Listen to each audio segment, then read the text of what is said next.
¿De qué vamos a hablar hoy? Es bastante fácil, está en la pantalla, ¿eh? Perfecto, muy bien, no tengo premio igual. Muy bien, Felipe. Pero se los muestro lo mismo de otra manera y cuando termine el mensaje deberían entender por qué vamos a hablar de estas 5 imágenes. ¿Qué ven en pantalla? Bilardo, ¿qué más? Columnas, la Biblia, el I Want You, que es el que convocaba Te necesitamos a vos para la guerra en Estados Unidos, y el meme, que no sé si lo acostumbran a usar ahí en el teléfono, que es tenés que pensar o acordate o mira qué inteligente que soy. Entonces, cuando terminemos deberíamos entender por qué pusimos este y empezamos con el más fácil de todos. Voy a hacer preguntas. Varios son de mi generación. ¿Qué partido es este? Brasil-Argentina. Ah, uy, pobre Valeria. Sí, Brasil-Argentina. ¿De cuándo? 1990. Gol de Canigia a Tafarel. No me acordaba de ese dato. Diego le da el pase, tuvo muchos pelotazos en el palo. Brasil jugó un gran partido, pero ganamos nosotros.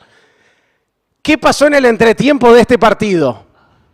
Damián, ¿tenés el dato? ¿No saben qué pasó en el... ¿Vos sabés? No, fue este partido, pero no fue en el entretiempo. ¿Qué les dijo Bilardo a los jugadores? ¿No saben eso? ¿En serio no tienen ese dato? El primer tiempo, Brasil le dio un baile bárbaro. Argentina tuvo 4 pelotas en los palos. Argentina no pudo hacer 2 pases seguidos. ¿Te acordaste, Juan?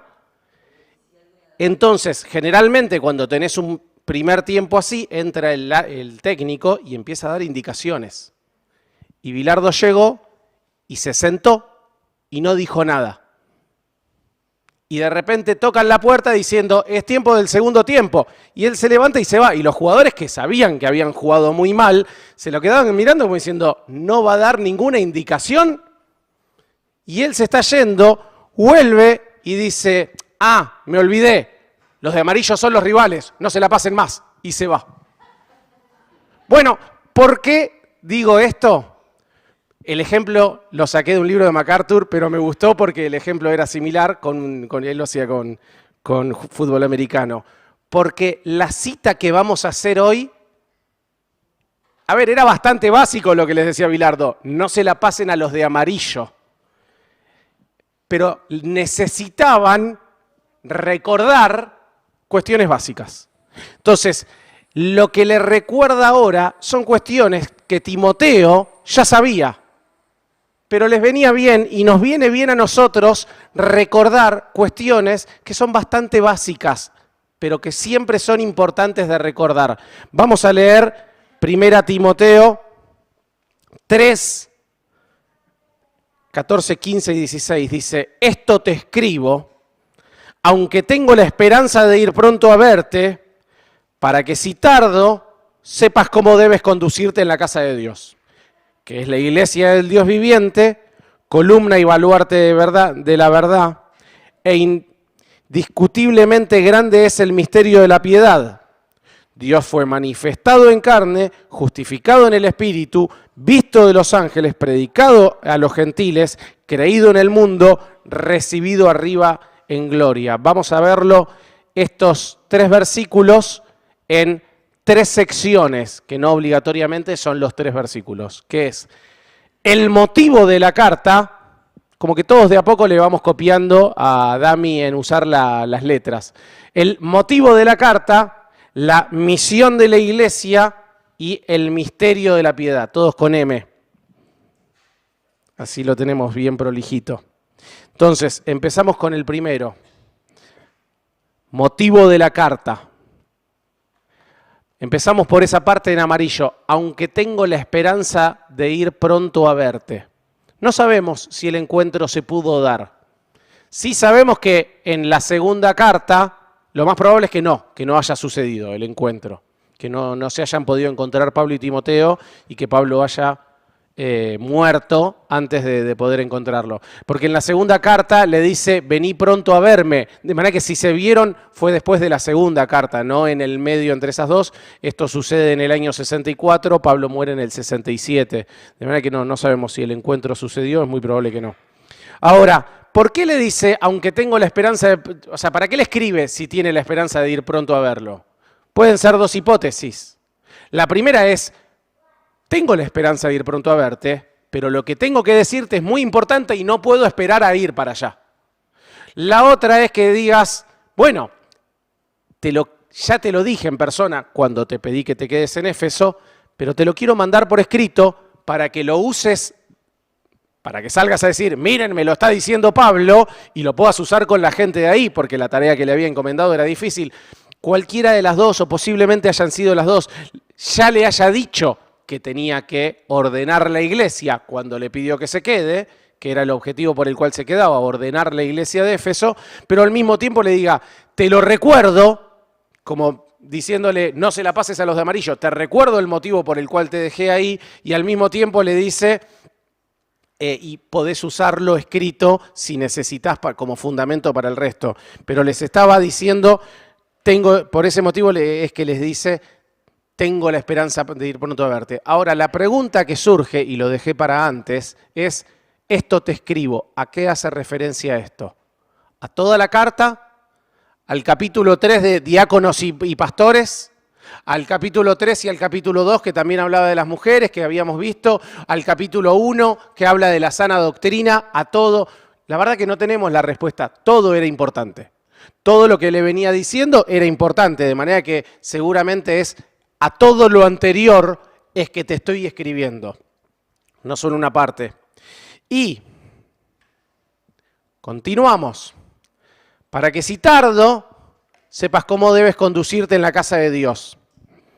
Y acá yo siempre tuve este versículo, y de hecho, me acuerdo, me lo decían a mí, de acuerdo cuando me portaba mal en la iglesia, cuando jugaba la pelota arriba y cuando era adolescente y eso, me decían, no, estamos en la casa de Dios, hay que conducirse en la casa de Dios, Timoteo dice. Ahora, la verdad es que no se limita a estas 4 paredes. La NTV, para que si tardo sepas cómo debes conducirte en la familia de Dios. O sea, es mucho más extensivo que la casa, sino que es en el cuerpo de la iglesia. Entonces, la casa es su casa, pero al mismo tiempo es la iglesia de Dios, no el templo. No es para que sepas cómo debes conducirte en el templo, no subas los pies arriba de los bancos, porque estamos en el templo. No, es mucho más extensivo que el templo. Es cómo te tenés que conducir en la casa. Y ahí hay un concepto que como hijos, yo creo que lo escuchamos todos, y yo como padre ya lo empiezo a decir. Es la frase, vieron que cuando uno se hace padre, empieza a decir las frases que le decían cuando era chico. Cuando tu hijo te dice algo y no te gusta, ¿qué le decís? Lo digo yo.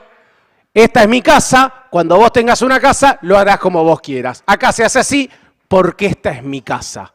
Bueno, ¿saben qué? La iglesia es de Dios.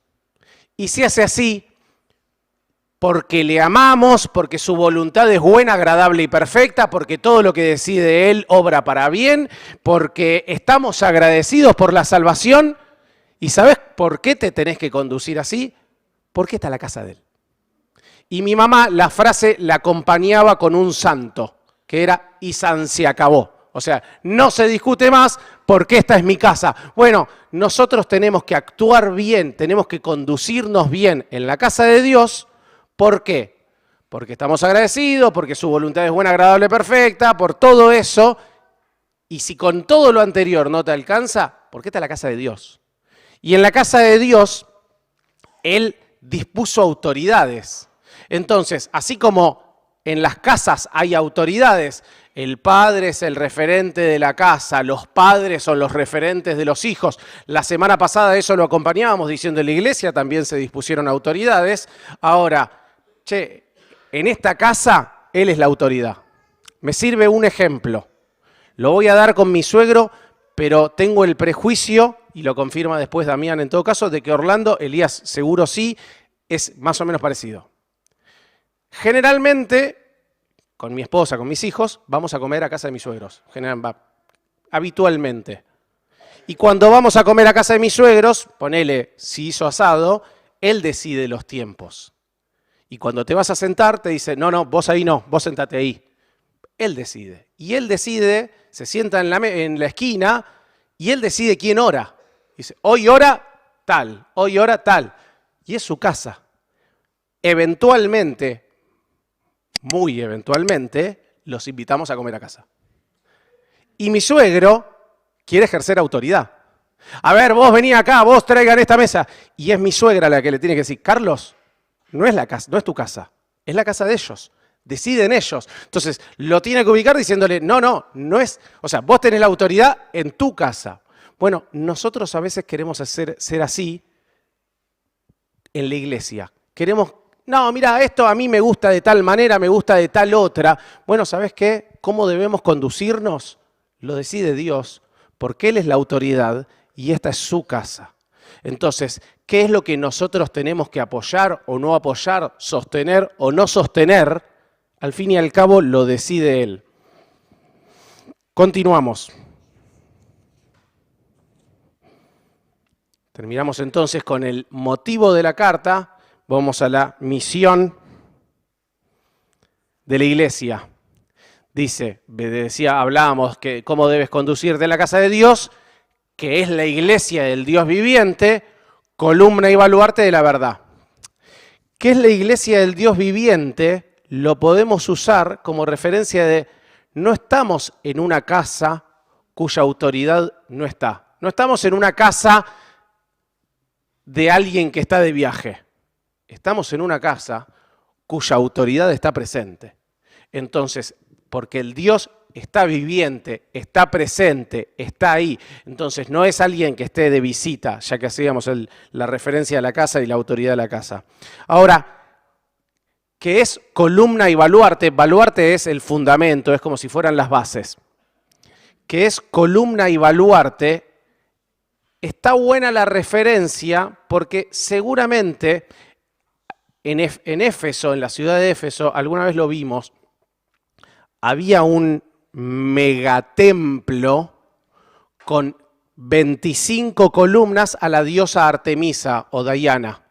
Entonces, era impresionante, era imponente a la vista el templo. Entonces, las columnas, ellos las podían llegar a relacionar con eso. Artemisa, la que tiene un templo con 25 columnas. Lo que les está diciendo en todo caso es, al día de hoy los restos de esa iglesia, de ese templo, siguen y cuando la gente viaja a Turquía va a ver los restos de aquel templo porque al día de hoy, pasaron 2000 años, sigue siendo imponente. Ahora, ¿sabés qué? Ese templo, esas columnas, esa base sostenía la mentira. Nosotros somos columna y baluarte, la iglesia es columna y baluarte de la verdad. ¿Y a qué hace referencia cuando habla de la verdad? A la Biblia. Nosotros, a la palabra de Dios, más allá de la Biblia, a la palabra de Dios, la palabra de Dios es la verdad.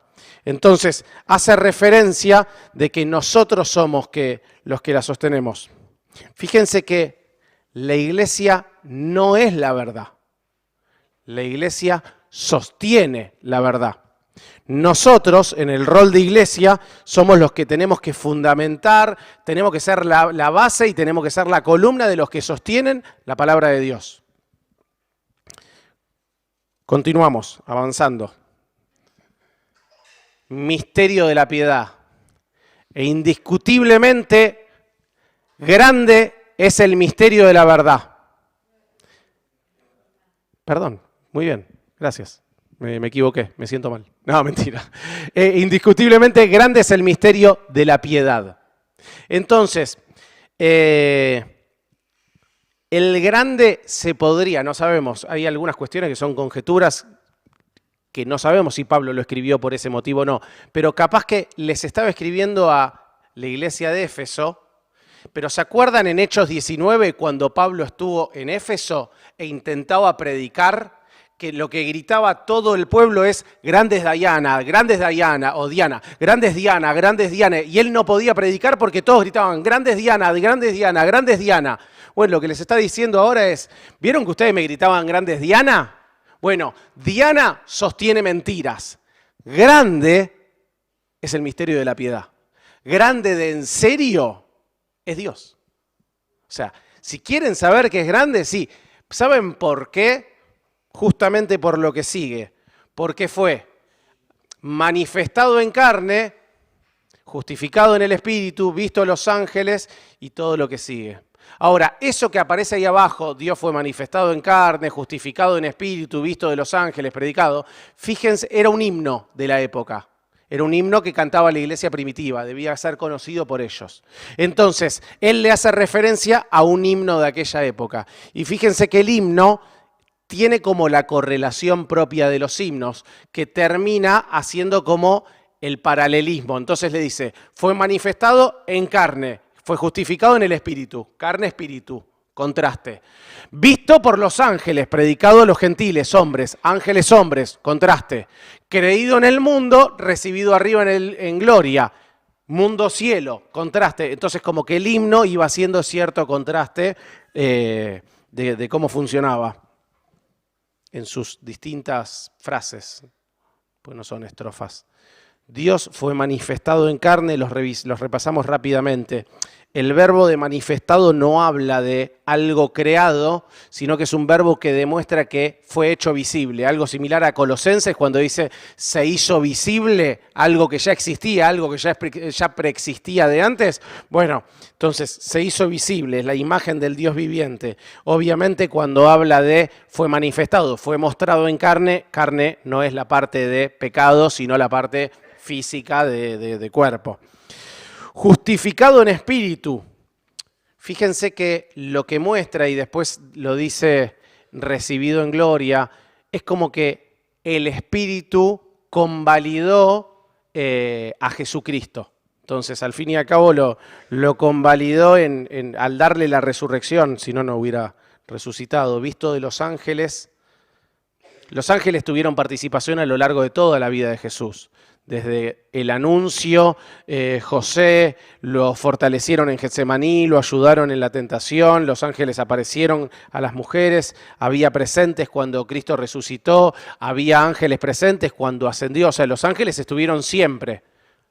Paréntesis, no sumaba mucho, pero si les gusta estudiar, estudien también la parte de cómo estuvieron presentes y cómo fue visto por los ángeles, también por los caídos, que es muy interesante, de cómo los ángeles caídos también vieron todo lo anterior. Predicado a los gentiles, un montón de versículos, la Gran Comisión, Hechos 1:8, de cómo fue predicado a los gentiles. Creído en el mundo, uno podría usar en aquel entonces los versículos de Hechos, donde primero creyeron 3.000, después creyeron, y cómo iba siendo exponencial la cantidad de cristianos que había en aquel entonces. Recibido arriba en gloria. ¿No? También tenemos Hechos 1:11, o tenemos también Hebreos cuando dice que fue sentado a la diestra de Dios. Hay un montón de versículos. Al fin y al cabo, la ascensión de Jesús mostró que el Padre estaba complacido en la obra. Ahora, vamos a ver si repasamos los 4 para sacar, no, los 5. A nosotros también nos viene bien recordar las bases. A nosotros también nos es necesario recordar algo que ya se sabe. Lo que le estaba diciendo, al fin y al cabo, ya lo sabía Timoteo. Bueno, vale la pena recordarlo, le decía, bueno, así como veíamos antes en el ejemplo de Bilardo, a nosotros también, los que llegaron más tarde y no vieron el inicio, como que dicen, ¿qué hace hablando de Bilardo? Después lo chequean en el video, no está caído de la palmera ahí el doctor. Entonces, a nosotros también nos vale la pena repasar algo que ya se sabe. ¿Y qué es ese algo? Que nosotros somos columnas y bases. La verdad que si ponía una foto que sea la base y la columna era como media aburrida, no se entendía, no somos la parte de arriba. Nosotros somos los que sostienen la parte de arriba. ¿Qué es la parte de arriba? Es la Biblia. Ahora, antes de ir a la Biblia. Es interesante. Hace un par de semanas hablábamos de los pastores, la semana pasada Dami hablaba de la diferencia entre el pastor y el diácono, es más de servicio, el pastor era para que se encargue de la parte espiritual y no le está diciendo, pastores, ustedes son columna y baluarte de la verdad, sostengan la verdad. No, está diciendo, iglesia, todos son columna y baluarte de la verdad. Todos tienen que sostener la Biblia. No los pastores tienen su rol y fue dado en el capítulo 1 al principio, lo estuvimos viendo, los diáconos tienen el suyo, pero no es que sostener la Biblia le corresponde a algunos. Sostener la Biblia, sostener la verdad y conducirnos como dice el padre de la casa que debemos conducirnos, nos corresponde a todos. ¿Y qué es lo que tenemos que sostener? La Biblia. La Biblia es lo que tenemos que sostener. Es llamativo porque si se ponen a pensar, no como concepto de Biblia, pero sí como concepto de palabra, por la palabra de Dios fue hecho el mundo. Por la palabra de Dios es que somos salvos, dice Efesios 1:13. Por la palabra de Dios es que la palabra de Dios, esa por la cual se hizo el mundo, esa por la cual somos salvos, bueno, nosotros la tenemos que sostener. Somos nosotros quienes la tienen que sostener. Y teníamos el último, que era, y tenemos que pensar. ¿Y en qué tenemos que pensar? Bueno, vamos a verlo. ¿De qué manera podemos sostener la palabra de Dios? ¿De qué manera podemos ejercer bien el ser columnas y baluartes? ¿De qué manera estamos haciendo bien la tarea de conducirnos? O sea, ¿qué es lo que tenemos que hacer? ¿De qué manera puedo ejercer bien eso que le está diciendo? Al fin y al cabo, eso es lo que vienen a responder. Pusimos estos verbos, podríamos haber puesto un montón más. Hay cientos de cosas que podemos hacer para sostener la palabra de Dios. Adri. En mi corazón he guardado tus dichos para no pecar contra ti. Guardar la palabra de Dios. Guardar la palabra de Dios es una parte importantísima para sostenerla. No me acuerdo quién seguía, meditándola, Elías. Nunca se apartará de tu boca este libro de la ley, sino que de día y de noche meditarás en él para que guardes y hagas conforme a todo lo que en él está escrito. Porque entonces harás prosperar tu camino y todo te saldrá bien. Meditar de día y de noche, meditar en todo momento. Y ahí hasta hay promesas de todo saldrá bien. Estudiándola, ¿quién la tenía? ¿Gerardo? Sí. Dale. Procura con diligencia presentarte a Dios aprobado como obrero que no tiene de qué avergonzarse, que usa bien la palabra de verdad. ¿Alguien tiene la NTV o la NBI? Yo tengo acá, si no. Porque hay algo que lo dice distinto.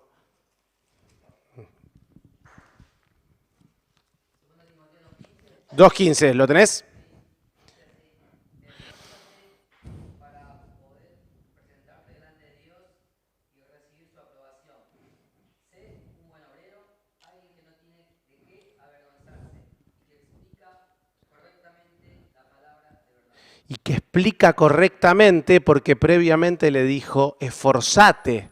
Entonces de ahí ¿se acuerdan cuando 2 Pedro, si mal no recuerdo, 3:15 le dice, tienen que estar preparados para presentar defensa a todo aquel que les demande razón? Bueno, ¿de qué manera vas a estar preparado? Y estudiándola, procurando, esforzándose para presentar ese esfuerzo. No me acuerdo quién seguía.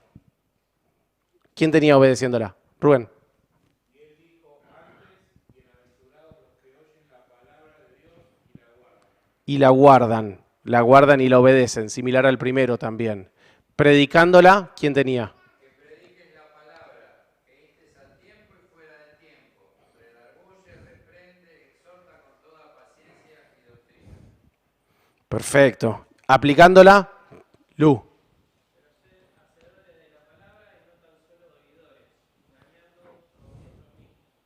Ponerla en práctica. No es nada más venir a la iglesia y escuchar. Es escuchar y poner en práctica. O sea, esto que escuchamos hoy, todos estos verbos, de acá al jueves que viene, hacerlo. Y Agus, ¿no?